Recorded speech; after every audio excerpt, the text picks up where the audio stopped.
trying to get, like, what we call getting the monkey off your back. I've been making some inquiries lately about getting back into the 12-step programs in there in the area.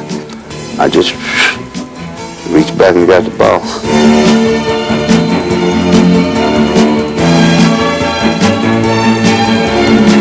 It's maintaining my weight, and I don't know,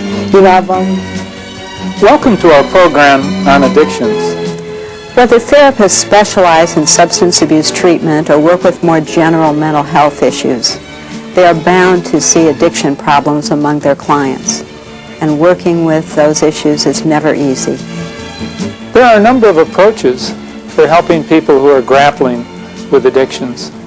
This series explores several models and brief interventions and shows how they're applied to the real world. Thank you for your interest in our new series, Brief Therapy for Addictions. I'm Dr. John Carlson, a professor in the Division of Psychology and Counseling at Governor State University in Illinois. Together with my colleague, Dr. Judy Lewis, a professor in our Addiction Studies program, we've assembled a distinguished team of experts to bring you a unique and exciting series featuring 8 strategic treatment techniques for brief therapy intervention. The demand for this series grew out of the extensive changes in this field as a result of managed care. As you know, the traditional accent on long-term care has been replaced with an emphasis on the brief intervention and individualized treatment plans.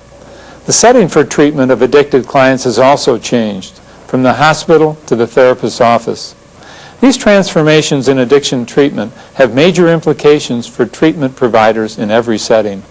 Most states are requiring licensure or certification for addiction counselors, while agencies are moving to demand graduate-level education for clinical staff. To address these needs, we've created this series to provide you with an important resource to meet the demands of your changing practice. Following the format of our 2 previous and highly successful video series, Psychotherapy with the Experts and Family Therapy with the Experts, you can now have a unique training tool specific to the demands of your practice and clients. Each tape, which runs about 90 minutes, provides you with an actual counseling session with real clients and follows a consistent 3-part format of instruction, demonstration, and follow-up discussion. Let's take a look at samples from the video so you can see how each tape is organized. Let's look at John Norcross and Joan Zwieben and their opening interviews. If a person is in pre-contemplation, for instance, and what you said, I think, is that most people coming in are at least aware at some level that there's a problem. Yes. But you might be working with somebody in pre-contemplation. So what would you be focusing on then? Yes. Well, my colleagues, Dr. Jim Prochaska and Carlo Di Clemente, who developed this model, have what they call the 40-40-20 rule. That is, in the population at large, 40% of the people with any behavioral problem are in pre-contemplation, 40% are in contemplation, and only 20% ready for action. So if you develop a treatment strategy all about action, you're going to be very disappointed. And in fact, in addictions we have. Very frustrating, not only for clinicians, but very ineffective for clients. one of the places addiction treatment can go awry is people assuming people are truly at the action stage when they aren't as fully, where they're really ambivalent. They have positive feelings. They're quite sincere. I always assume that people are sincere in a part of themselves. But I want to go back a little bit further and see where they're blocked and see about those obstacles, because it will move more slowly if I'm not pushing prematurely for some action that they may not be ready to sustain. So I think that would be a thing to watch for. Let's see therapy sessions with Bruce Leese and William Miller. Keeping in mind that you've been a guy who doesn't trust other people, who does like to escape and run, what views have you had of using that maybe? Oh, like, to me, most of it is excuses anyway, but like the way that I was mostly, especially drugs, okay. Like, as long as you're using drugs, or you got money to buy drugs, you got people around you, everybody loving you, and this and that and other. But as soon as the money and the drugs is gone, you look around, you're by yourself. That's big. So as long as you're using, people will be around. Right. Now, I guess that's why they call it a controlled substance. Whoever got it is in control. Whoever has drugs is in control. That's the way it's seen. Do you remember the name of the therapy I told you I do? A lot of people forget it, so I'll ask you a couple times and I'll keep reminding you. Got you. Forget. That's all right.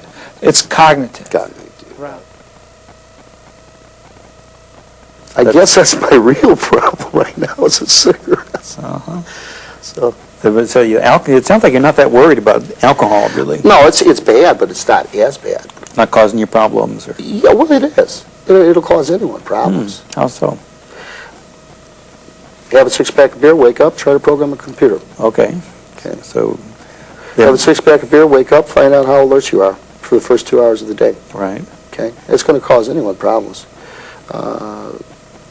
Have a six-pack, have a 12-pack, try to play soccer next day. Right. Okay, you're going to have it's problems. a mouth and the after effects of that.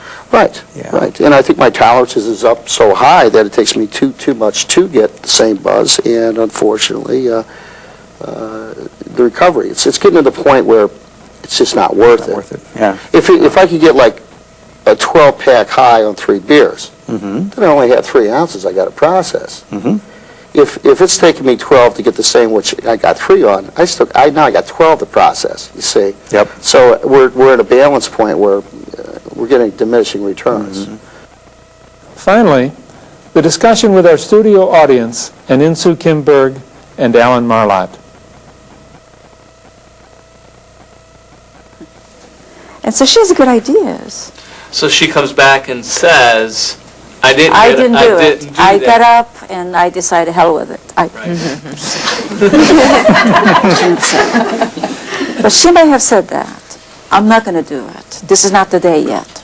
And she still hasn't done that yet by the time she comes back. Then I would say, okay, so maybe this is not the good time yet. Is that possible? This is not the time for you to launch this on this new sort of path in your life. Perhaps you may want to wait, because she knew everything what she had to do and she didn't do it. That means then maybe this is not the right time. It doesn't have to be today, or it doesn't have to be this year. How would you then apply that to an addicted client who maybe it does have to happen very soon, or they're going to be in some very serious trouble? Right.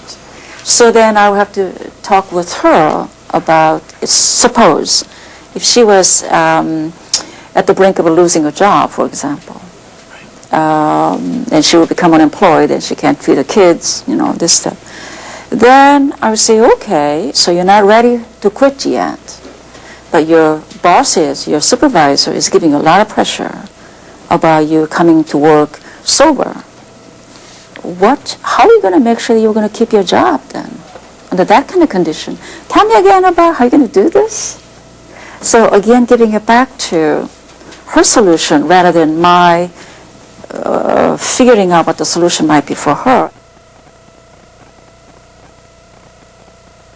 Implicit in some of what you've said seems to be a notion that abstinence is the real goal of the treatment, and that harm reduction short of abstinence is insufficient.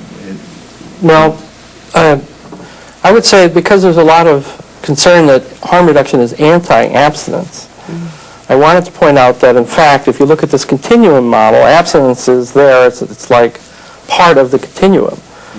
So harm reduction people would say, if we can get the person to move down this continuum so there's less harms to the person than others, that's good, even though abstinence may not ever be attained. So, we have to be realistic about it. Not everybody that starts out in a harm reduction program is going to end up abstinent. Some people are going to be on methadone for their whole lives, probably.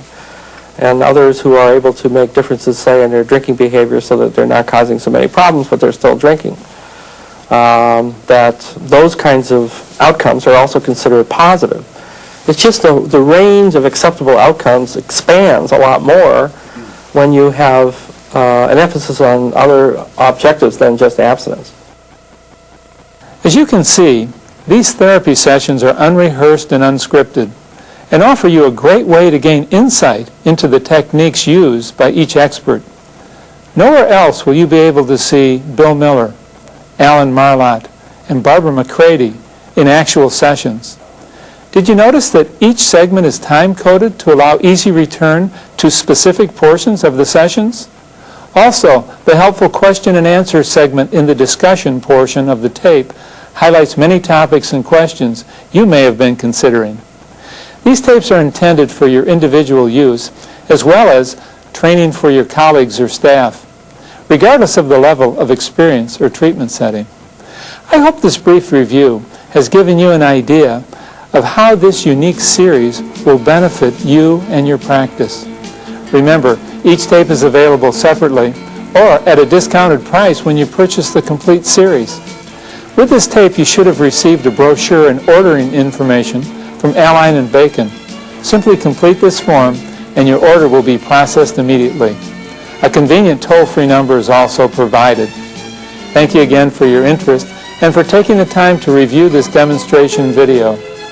Contact Align and Bacon and place your order today.